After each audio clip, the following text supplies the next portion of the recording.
Welcome back to Yahoo Finance Live, everyone. Former President Barack Obama, his keynote at Stanford University today addressed disinformation and challenges to democracy in the digital realm. Joining us now, we've got Yahoo Finance tech reporter Dan Howley with the details on Obama's next big initiative. Dan, good to have you here. So what was the message that Obama delivered, and how might this govern his time in the near future, too? Yeah, this basically had to do with just the spread of disinformation, social media, the internet, things along those lines in general. And he really kind of focused in on what this means for democracy and how it's impacting democracy, what it's doing to democracy overall. And so he focused not on individual companies. He did mention Facebook. He did mention Twitter at certain points.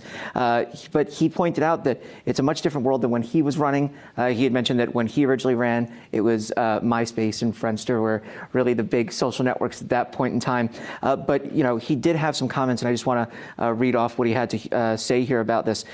Essentially just going and saying that not all problems we are seeing now are an inevitable byproduct of this new technology, that being new social networks. They're also the result of very specific choices made by the companies that have come to dominate the internet generally, and social media platforms in particular, decisions that intentionally or not have made democracies more vulnerable. So really, you know, not naming names, but calling these companies out for the impact that they've had on democracies. And we've seen that, right? Nobody believes each other online anymore. Nobody wants to agree. Everybody wants to disagree. And, you know, Frances Haugen, the Facebook whistleblower, had specifically said, look, divisive content drives engagement. And that then is what they're able to sell ads against. People still believe Barack Obama was not born in the United States. So he knows misinformation better than just about anyone we've ever seen as president. But does he offer solutions?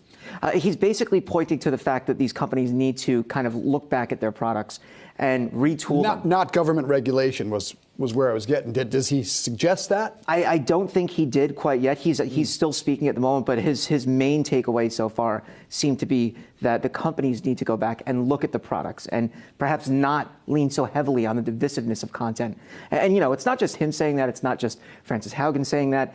Leaders in Europe have specifically pointed to the fact that they needed to change their message to their constituents to be more divisive as a result of the changes that Facebook and other social media platforms have made and the kind of engagement that they get, because they weren't getting engagement prior to that. So when they made the change to be more divisive, they were able to draw in more voters to their side. So, you know, I mean, it's something that's not just here, it's everywhere. And we're seeing more and more politicians speak out about it.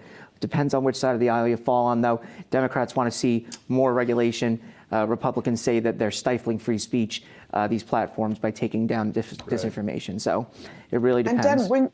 And Dan, when you look at the speed at which some of this stuff is being posted, and you look at how sophisticated we're seeing things like deep fakes, it could be very difficult to try and tell what's disinformation from what's the real thing. How can some of these companies in real life actually try and keep up with some of these developments? You know, part of it comes down to some of the algorithms, right, and how these companies post or you see posts.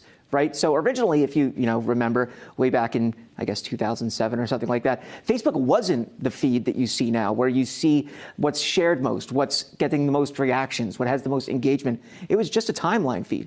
And you used to see the same thing with Twitter. Then we saw things like, resharing, retweeting, things along those lines, likes, whatever kind of bubbles Facebook added to posts that people can have reactions to. And then that's how this kind of engagement cycle started up, where the most ridiculous things gets the most attention.